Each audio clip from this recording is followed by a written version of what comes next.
So, are you kind of your theory is that if there would be a large hegemonic power in the room, similar to like the United States, in Europe still, this issue wouldn't happen? So, if the Cold War never ended and the Berlin Wall didn't fall, this wouldn't be an issue? Yeah. I mean, the reason that Europe did not have a World War III among itself is it was occupied by the Americans and the Soviets, and they didn't want to have one. But it's not simply a question of somebody having hegemonic power. There's a dynamic in Europe between Germany and the rest of Europe that's in play here. Ever since 1871, when Germany unified, Germany has been the most dynamic economic power in Europe and scared the hell out of everybody. The German question has always been, unlike the British, they have no empire to sell into. They are incredibly creative, incredibly efficient, and very aggressive. This time they don't have an army yet, which is the good news. But they're still behaving in the same way. Ever since Germany united, Europe destabilized. And while the United States occupied the western half and the Soviets the eastern half, it was a moot question. Now the Europeans have to work it out themselves, and they never have peacefully. What's so special about the Germans then? Why have they succeeded after World War II when the southern European countries did not? That's an extremely good question to which I don't have a good answer, but it's one on which Max Weber and many people wrote Protestant Ethic in the Spirit of Capitalism. It has to do, I think, with the fact that when it's united, it unites well. In other words, unlike Italy, where the northern Italians still don't get along with the southern Italians, the Bavarians and the rest of the Germans, Munich and Frankfurt and Berlin all unite. They're also culturally vigorous, and they're also scared. One of the things about the Germans is they remember the period for hundreds of years when they were fragmented into many little small nations. And their terror is that's going to happen again. And they keep losing wars, so the terror is real. They therefore create states that are very effective in mobilizing economic activity to build economic activity. I think this is an insufficient answer, but it's the only answer I have. But empirically, we know that Germany does do this. And while I can't fully explain it, I can say it is a dynamic of Europe that's empirically clear. How do you feel a Marshall Plan might have played into this? Has the United States overdone the effort of rebuilding Germany at the expense of other countries in the region? The United States had to rebuild them because the Cold War required, first, that the West be self-sufficient, Western Europe be self-sufficient, and secondly, that they have substantial armies. Once you begin the process of rebuilding, it takes on a life of its own. It doesn't end, and shouldn't end. And that was the entire idea. There is no way of limiting prosperity. Now, the countries that the United States was most concerned with was Germany, because it was right on the front line in the Cold War. And of course, France. To a lesser extent, Britain. Britain was very bitter that it wasn't the forerunner. And Italy, because both of them had strong communist parties. Greece, Spain, it had much less to do with. But it was really the North European plain that the Americans were obsessed with. Because if the Soviets attacked, that's where the attack would come. And that's where they had to have blockers. So certainly the Marshall Plan kicked off this process. But it wasn't that the United States could limit it. Once you put the Germans back to work, they're back to work. And they work well. And so, I mean, Americans like to moralize whose fault it is. This is not anyone's fault. It's not the Germans' fault. They're not greedy or vicious. It's not the Southern European fault. It is the nature built into Europe. So I would argue, and that's an important point that I want to make, is there's no blaming the Germans. They are in the position they're in, and they have to deal with it. There's no blaming, in my mind, the Greeks. There's no blaming the Russians. We're all playing out the hand we have to play out. And unfortunately, in the case of Europe, this hand frequently winds up in a bad place. Could you comment on your thoughts of the influence of U.S. foreign policy right now in Europe? Because there are some lines of thoughts about U.S.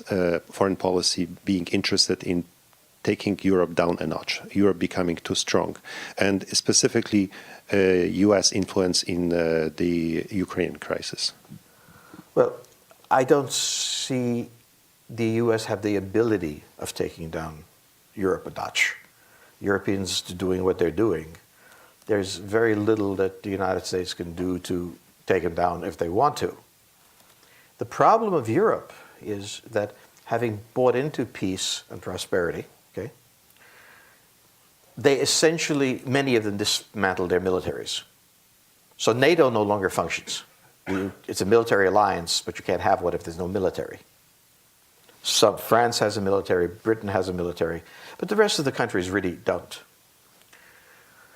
The United States looks at Europe and says, I think reluctantly, there is no Europe here. There is Paris, there is Berlin, there's Spain, and they all have very different policies. So we have no one to talk to. We talk to the British, we talk to the French, but now we have a crisis in the Ukraine. From the Russian point of view, as I said before, they read this as a coup d'etat by the United States, taking the elected president of Ukraine, changing the constitution one Sunday morning, and impeaching him, and imposing a pro-Western government. From the American point of view, he was corrupt and oppressive, and people rose against him. Philosophy aside, Ukraine is fundamental to the national interest of Russia. This is where the Wehrmacht was destroyed. This is where they saved themselves. This is a place that is 70 miles from Volgograd, from Stalingrad, where my father was, and 300 miles from Moscow. And it has no natural defenses. And they need the Ukraine. Because if Ukraine becomes part of a Western defense system, everything in Russian history tells them that whatever they think now, later they will do what they want. Remember, Russia had Germany, a weak, shattered country in 1932. By 1938, it was the most powerful country in Europe. So the Russians have that view.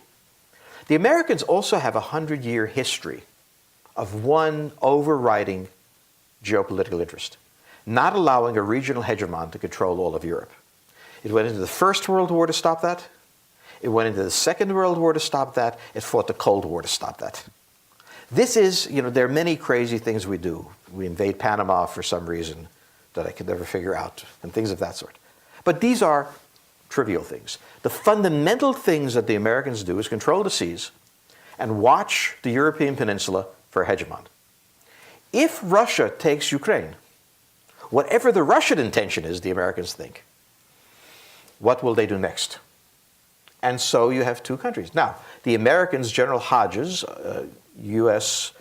Army Europe commander, visited Kiev, said there would be trainers coming in officially, only unofficial now, pinned medals on Ukrainian soldiers who fought well, which was symbolically stunning, and then announced that we would pre-position armor, artillery, and other weapons in the Baltics, Poland, Romania, and Bulgaria.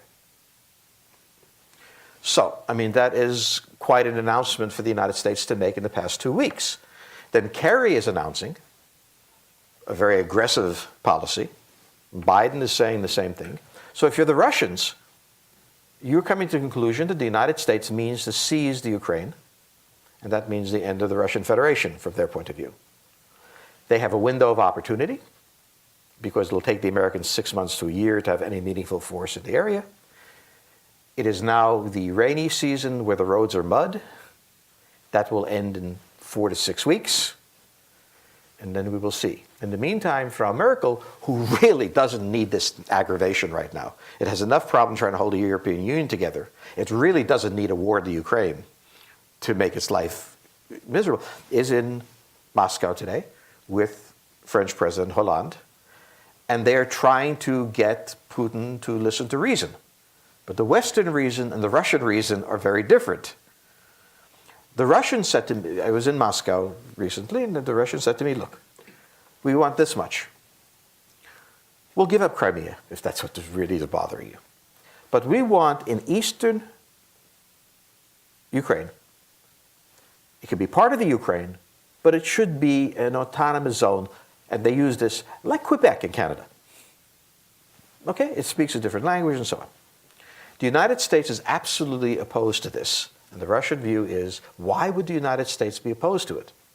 And therefore, each side is reading the other.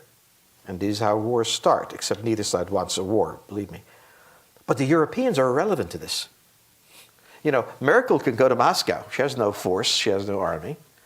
The Europeans are playing a role that they played in the Cold War. They're inert.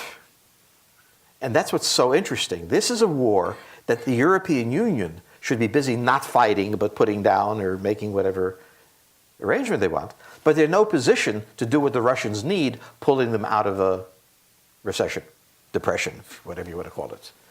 So what you see here is that unless the United States goes in, no one will go in. If the United States goes in, then the Russians freak. If the Russians go in, the Americans freak. And the Europeans are primarily worried about who pays what bond when. So you have a total asymmetry of interests and a kind of intellectual chaos. So are we playing to Putin's advantage? I mean, being sort of pretending to be aggressive or acting aggressive. I mean, isn't that helping Putin get stronger? Well, the alternative is not to be aggressive, let the Russians move forward and occupy a position bordering Romania, Hungary, Poland, and so on. So think about the run-up to World War II in Japan. The United States cut off the sale of fuel to the oil to the Japanese. It also went about buying up oil in the Netherlands, East Indies, Indonesia today, to keep the Japanese from buying it. The United States was doing that because we wanted the Japanese to pull out of Indochina. So, you know, the view was, if we do this, the Japanese will be under tremendous pressure. The Japanese view was, if we give in to this pressure, there will be more pressure. And we're accepting the fact that we exist at the sufferance of the United States. The result was Pearl Harbor. Wars don't originate with some crazed mastermind. Even Hitler was bluffing until his bluff was called. And once his bluff was called in Poland, he either went or he didn't go. If he didn't go, there'd be consequences. So he went hoping that it wouldn't mean anything. Wars begin with bluffing. And just like in a poker game, at a certain point, you have to flip your cards. We're in the bluffing stage, and each side is hoping not to have to flip their cards. Neither the Russians nor the Americans have any appetite for a war in the Ukraine, believe me. But that's not how wars begin. I don't think there will be one. I think they'll find a way to back off. But actually, when you play it out, it's hard to find that place where they go.